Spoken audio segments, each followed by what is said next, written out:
Hello, my name is Charles Beird, and I'm going to talk to you today a little bit about the Iron Jaw Angels.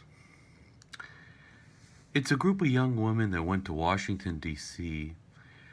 to help increase awareness and support for women's suffrage.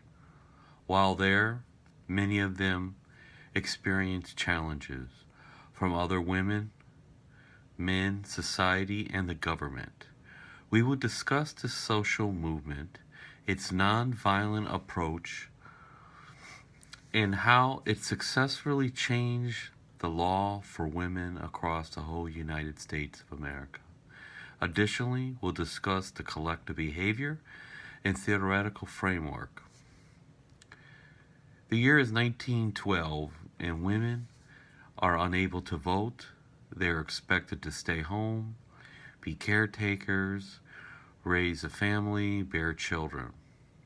But several women felt that they wanted more, and they wanted more equality amongst men. Many of them belonged to the National Women American Suffrage Association. This was an organization that fought for women's suffrage, and they raised capital, and they supported the Democratic Party. Some of the younger women felt that the movement was slow, it was stagnant, as if it was an abyss. They wanted to go to Washington, D.C. and gain more support. The older members were not supportive of the new ideas and changes because they were afraid it was going to harm the movement. What is an abyss? An abyss is the movement that is kept alive by small groups or networks of people who remember the previous mobilization and remain committed to the ideas that are generally out of favor among the broad public. This was by Goodwin and Jasper, page 344. Alice Paul and Lucy Burns asked the senior members of the organization to go to Washington, D.C. and have a parade to demonstrate to help improve women's suffrage cause. So they let them go, but they told them that they needed to raise their own money because they weren't going to support them. So the young women went to Washington. They had the parade. They did a peaceful march. But while they were marching, they met with a hostile crowd. There was people, abusive language, throwing, violent, and became a riot. More than 100 women were injured and ended up in the hospital. The younger members that were in Washington, D.C. felt that the government should have protected them. And they began to boycott the Democratic leaders for not providing protection and supporting the women's suffrage. Now, this created a little tension amongst the senior leaders because they were major Democratic Party supporters. And they felt if they supported the party, they were going to get their cause approved. But it was taking a long time. And the younger members didn't feel like this was happening. This was creating a split amongst the members. Finally, the younger members decided to break away. They formed their own party called the National Women's Party. Now, they became non-affiliated to any political party. And as they were campaigning, one of their major significant figureheads died. This really affected all the members. But they decided to go forward, and they raised their campaign even harder. And they started protesting on the doorsteps of Washington, D.C., and they began picketing in front of the White House. The National Women's Party stood out there every single day, and they put their sign about women's suffrage. Now, they did not post anything negative.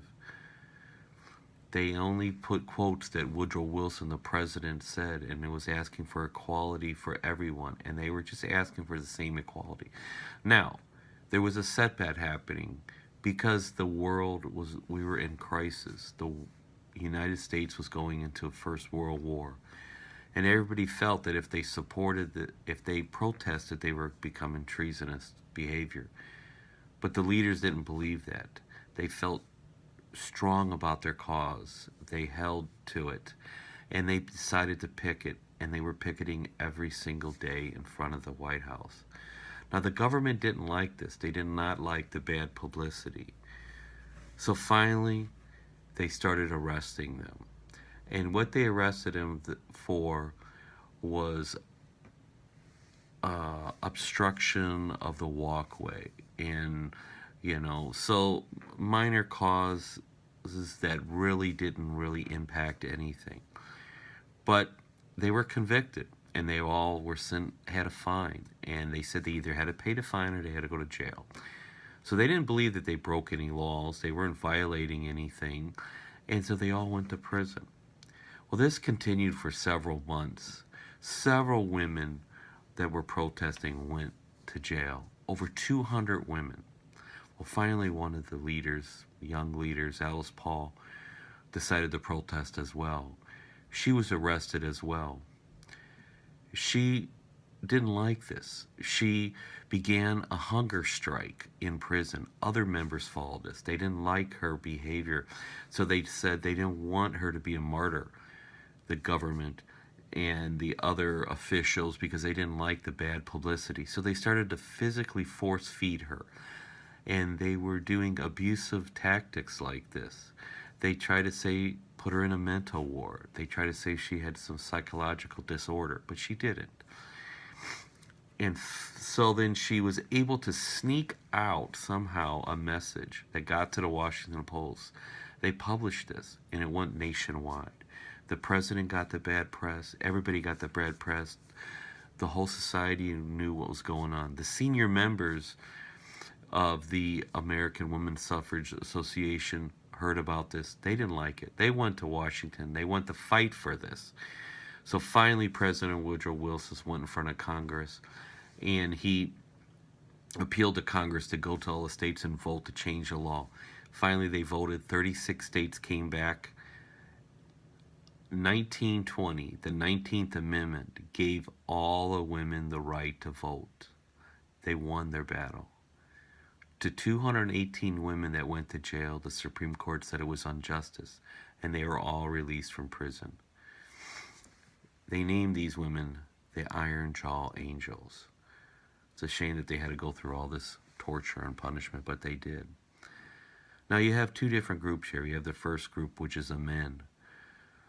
The establishment that was in fear of change and accepting behavior, so it became aggressive and hostile. This collective behavior is acting crowd that has a mob intensity, which is ready to commit violence, which is a disastrous behavior because of rumors and mass hysteria and moral panic.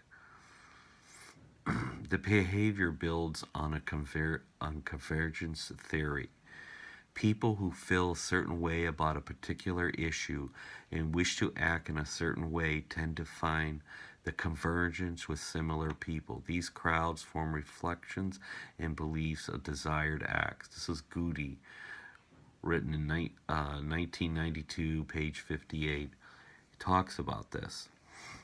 Now the women, and this also created a mass hysteria and when they had the parade going on and the people were throwing, they got a tragedy happen, and the group started attacking the women, and 100 people got injured because of this hysteria that happened. Now the second group is the Iron Jaw Angels. They were the women fighting for women's suffrage, freedom, because of their torment and persecution. Now the collective behavior is with protesting the crowds that led into a significant social movement. Through the value-added theory structural strain. Social muges and other collective behaviors occur if several conditions are present, and structural strains refer to problems in society that causes people to anger and frustration without structural pain. People would not have a reason to protest or social if they were not arise. Simmer in 1963. This is clearly what has happened.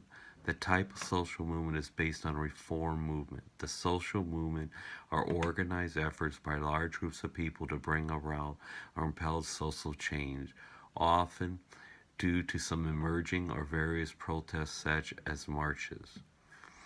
Snow and Sal, 2009. In conclusion, we learned that the Iron Jaws overcame obstacles of negative support from women leaders to men while doing their nonviolent protests.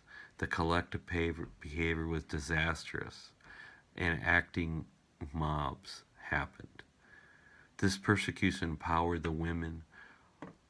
This extensive social strain in theory and strength came to stand up for one's right and the being of a larger social movement and collective behavior from the protest crowd that led to the larger social movement. Basically, the women stood together.